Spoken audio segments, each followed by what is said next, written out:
Hello friends, good morning. तो आपका daily vocab में स्वागत है। तो इस लेक्चर में आपको बताएंगे वोकैब, जो कि कॉम्पिटिटिव एग्जाम के लिए बहुत ही इम्पोर्टेंट है और बहुत इम्पोर्टेंट आपको वोकाबुलरी और साथ में सिनोनिम्स और एग्जाम्पल के साथ इसका एक्सप्लेन करेंगे। तो स्टार्ट करते हैं डेली वोकैब। जैसा कि डेली वोकैब चलता है उसमें इम्पोर्टेंट आपके सिनोनिम्स बताए जाएंगे, वोकैब बताए जाएंगे, क्योंकि एग्जाम में बहुत ही हेल्पफुल होगा। तो देखो, फर्स्ट आपका दे रखा है एमिएबल। एमिएबल, ठीक है।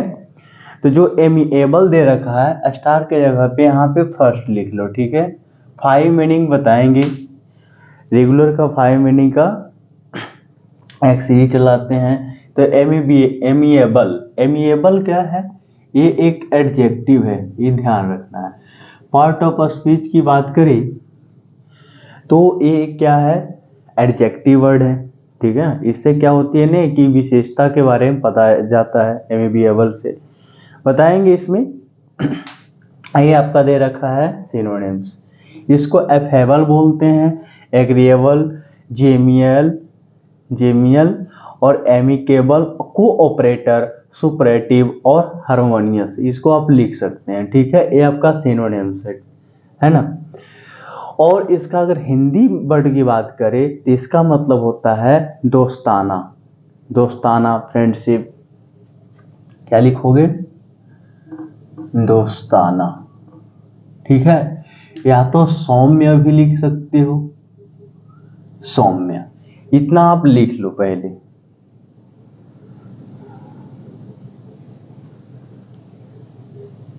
ठीक है, इतना अगर आप लिख लिए हो तो इसको बताते हैं एग्जाम्पल। सबसे पहले इसकी साउंड की बात करें तो क्या होता है? एमिएबल। एमिएबल इसका प्रोनाउंसिएशन है, पार्ट ऑफ स्पीच एडजेक्टिव है, ठीक है। इसका हिंदी वर्ड देखा जाए तो दोस्ताना होता है, सौम्य होता है। ये जो सारा दे रखा है, देखो ये जो दे रखा है ये सिनोनिम्स है। ये जो एमिएबल है उसका सिनोनिम्स दे रखा है affable, agreeable, genial, amicable, cooperator, superlative और हार्मोनियस। सबका अर्थ एक ही निकलता है, दोस्ताना होता है। ये बातें ध्यान में रखना है। अब इसको हम क्या करेंगे, एग्जाम्पल के द्वारा समझेंगे। तो कहता है she had an amiable conversation with her friends. उसने क्या की? एमिएबल का मतलब दोस्ताना, है ना, कि कन्वर्सेशन विथ हर फ्रेंड के साथ, ठीक है। तो इसको आप नोट कर लो और साथ में नोट करो और साथ में क्या करें, एग्जाम्पल से समझ सकते हैं कि इस वर्ड का किस तरीका से हम यूज कर सकते हैं सेंटेंस में, ठीक है। और इसको आप लिख लो बढ़िया से और इसको याद कर लेना है, ठीक है। तो बढ़ते हैं नेक्स्ट वर्ड की ओर। तो नेक्स्ट वर्ड आपके सामने आ चुका है, तो देखिए इसको। सबसे पहले क्या करो, इसको प्रोनाउंसिएशन देखो। कोई भी वर्ड है तो उसको प्रोनाउंसिएशन आना चाहिए, इसका साउंड क्या निकलेगा उसको देखना चाहिए। ये जो आपका दे रखा है ये तो एडजेक्टिव है मानेंगे, ठीक है, एडजेक्टिव है, ठीक है। इसको बोलते हैं एनोमलस। साउंड लिख लो, थोड़ा सा टेढ़ा है, इसको लिख सकते हैं एनोमलस, ठीक है, एनोमलस बोल। इसका अगर हिंदी साउंड की बात करें तो असामान्य होगा। क्या होगा? असामान्य। असामान्य या अनियमित लिख सकते हैं, अनियमित। इसको आप लिख लो, असामान्य, अनियमित, ठीक है। इसका हिंदी साउंड होता है एनोमलस, ओके, एनोमलस। और ये आपका क्या दे रखा है? सिनोनिम्स। दिख रहा है ना सबको क्लियर? इसको अगर माने सिनोनिम्स का मतलब होता है पर्यायवाची शब्द, हिंदी इसका। इसका एक ही देखो, वर्ड अलग अलग दिखेगा लेकिन अर्थ एक ही निकालेगा। क्या है वो? असामान्य दिखाएगा और अनियमित दिखाएगा, ठीक है, एनोमलस का, ठीक है। इसका अगर सिनोनिम्स की बात किया जाए तो इसका होता है एबनॉर्मल, अनयूजुअल, इरेगुलर, इनकंसिस्टेंट, जो आपको कॉन्टिन्यूअस सिंपल से एक ही बात ध्यान में रखना है कि कॉन्टिन्यूअस जो नहीं रहेगा वो क्या रहेगा, एनोमलस रहेगा। इसका अपोजिट देख ले तो आपका क्या हो जाएगा, एंटोनिम्स, तो कंटिन्यूअस हो सकता है। ठीक है, तो ये बातें ज़्यादा परफेक्ट है, याद रखना है इसको। एनोमलस का अगर सेंटेंस में हम यूज करके देखते हैं इस वर्ड को तो क्या इसका आपका अर्थ निकलता है, सो देखते हैं। I don't like people with anomalous behaviour. मैं उस आदमी को, पीपल को, लोगों को पसंद नहीं करता हूँ जिसका बिहेवियर कैसा हो, एनोमलस हो। आप किसी भी जगह पे काम करते हो या कहीं पे आप शिफ्ट हो, वहाँ पे आपका जो बिहेवियर है, कल्चर है, कल्चर नहीं बोल सकते, बिहेवियर बोलो, आदत बोल सकते हो, वो आपका अनियमित है तो वो पसंद नहीं है, ऐसा बातें कर रहा है। जैसे कहीं काम करते हो आप, वहाँ पे एक दिन जाओ एक दिन नहीं जाओ, वन टाइम्स जाओ वन टाइम्स नहीं जाओ, तो इससे क्या होता है, असामान्य होता है, इरेगुलर होता है, एबनॉर्मल होता है। तो इस ये सारी चीज़ें पसंद नहीं है। ये चीज़ आप यूज कर सकते हैं हर एक वर्ड में। तो ये आपका सेकेंड वर्ड है। बढ़ते हैं थर्ड वर्ड की ओर। फिर से देख लें थोड़ा सा थर्ड वर्ड पढ़ने से पहले। इसका होता है एनोमलस। ये एडजेक्टिव है। एडजेक्टिव इसलिए क्योंकि विशेषता को बता रहा है, किसका, इसकी विशेषता को बताता है। इसका असामान्य होता है, इसको याद रखेंगे, ध्यान रखेंगे। बहुत ही इंपॉर्टेंट वर्ड आपके सामने दिया जाता है और ये सिनोनिम्स भी ध्यान रखना है। ठीक है, तो बढ़ते हैं थर्ड वर्ड की ओर। देखो आपके सामने एक और वर्ड है ना, थर्ड वर्ड। देखो इसका साउंड पहले जान लो, साउंड क्या होता है। ये देखने में आपको लग रहा है अपोजिट, लेकिन ये है नहीं। इसका अगर पार्ट ऑफ स्पीच की बात करें तो ये आपका एडजेक्टिव दे रखा है। इसका अगर साउंड की बात करें तो ये है आपका एपोजिट। क्या है, एपोजिट। अपोजिट नहीं पढ़ना है, अपोजिट मतलब उल्टा हो जाता है। यहाँ लिखा हुआ एपोजिट, अपोजिट नहीं, एपोजिट। इसका मतलब हिंदी साउंड होता है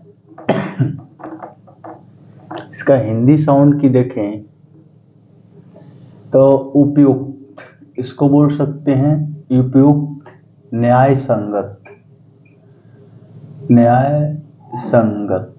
ओके, इस चीज को आप लिख सकते हो। एपोजिट का पार्ट ऑफ स्पीच देखिए तो एडजेक्टिव होता है। हिंदी वर्ड दे रखा है उपयुक्त या न्याय संगत। ये आपका सिनोनिम्स दे रखा है, तो सिनोनिम्स ध्यान में रखना है। ये जो दे रखा है सुटेबल हो, कॉन्ग्रुअस हो, बेफिटिंग हो, पर्टिनेंट हो, जस्टिशियस हो, जेन्युइन हो। ठीक है, ये सारा आपका सिनोनिम्स दे रखा है, इसको आप ध्यान में रखना है क्योंकि बहुत ज़्यादा इंपॉर्टेंट यही है। ठीक है, इसका हिंदी वर्ड भी ध्यान में रखोगे तो इसका अर्थ समझ में आएगा कि कहना क्या चाह रहा है।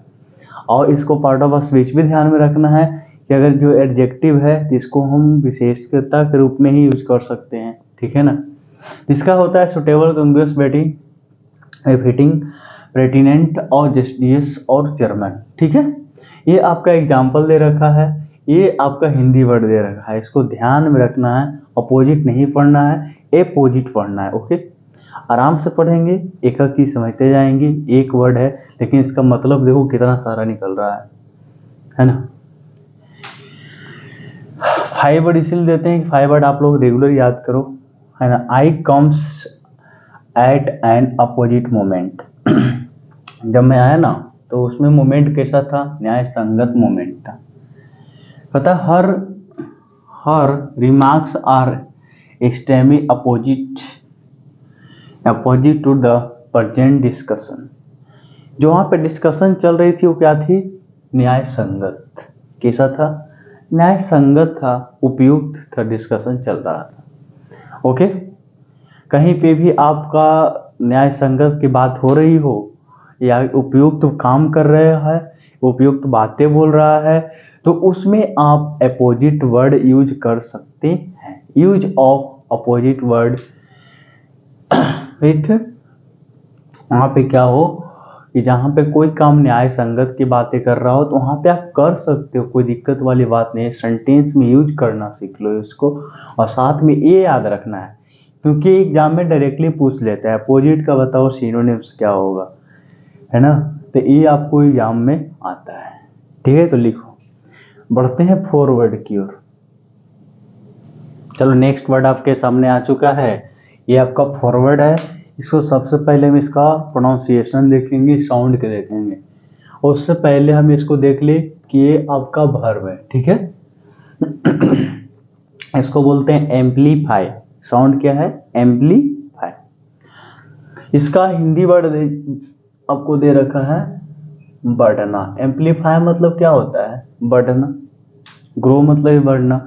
बहुत सारे अर्थ है भाई, इंग्लिश में आपके बहुत सारे अर्थ लिख लेंगे, इससे आपको पता चलेगा। देखो सिनोनिम्स दे रखा है, एम्पलीफाई का सिनोनिम्स दे रखा है, इसको हम देख लेते हैं। इसका होता है enlarge, extend, alleviate, dilate, augment. Boost मतलब भी बढ़ता होता है, ठीक है।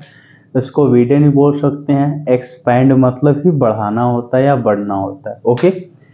तो एम्पलीफाई ये वर्ब है, ये आपका हिंदी वर्ड दे रखा है। अब ये है एग्जाम्पल, इससे आप समझ सकते हो। Advances in technology of amplified these effects. देखो टेक्नोलॉजी क्या हो रही है, धीरे धीरे धीरे धीरे क्या हो रही है? एडवांस होते जा रही है। लेकिन दीज इफेक्ट्स, ये जो एम्पलीफाई एडवांस जो बढ़ती जा रही है टेक्नोलॉजी ना, एडवांस टेक्नोलॉजी जो बढ़ रहा है, वो दीज क्या कर रहा है? इफेक्ट्स कर रहा है। जितना भी टेक्नोलॉजी आपको आ रहा है वो कहीं ना कहीं इफेक्ट करता है। जैसे कि 5G आ रहा है, 6G आ रहा है, फोन में देखते हो जितना भी जी बढ़ते जा रहा है उतना ही क्या है कि आपके वर्ड्स वगैरह खत्म होते जा रहे हैं। जितने एडवांस टेक्नोलॉजी उतना ही आप बढ़ते जा रहा है, उतना ही इफेक्ट्स हैं। जैसे कि आपको एक बात बताते हैं, जब हमारे पास फ़ोन नहीं हुआ करता था तो हम लोग बुक पढ़ा करते थे। हम लोग नहीं पढ़ा करते थे, मतलब पुराने ज़माने के लोग पढ़ा करते थे। हम लोग के पास फ़ोन आ गया है तो हम लोग का कैपेसिटी जो याद करने का है, रिमेम्बर करने का है, वो कम गया है। मैं ही बात करूं तो मेरे पास जब बड़ा फ़ोन नहीं था, एंड्रॉयड फ़ोन नहीं था, उसमें मैं बहुत याद कर लेता था। मेरी मेमोरी भी उसका काम करता था कि मैं बहुत सारा याद करता था। लेकिन उसी चीज़ को जब बड़ा फ़ोन आया तो ये नहीं हो पाता है, पता नहीं क्या रीज़न है। इंटर में मेरा क्या था कि उसमें मैं फ़ोन एंड्रॉयड नहीं रखता था, तो उस समय क्या था, मैं बहुत ज़्यादा रिमेम्बर कर पाता था कोई चीज़ को भी। जब से मेरे पास फ़ोन आया है उसमें रिमेम्बर नहीं कर पाता। इसे क्या डिस्ट्रैक्शन या कुछ भी और भी बता सकते हो आप। जितना भी एडवांस टेक्नोलॉजी आते जा रहे हैं वो क्या है, इफेक्ट्स को बढ़ाते जा रहे हैं।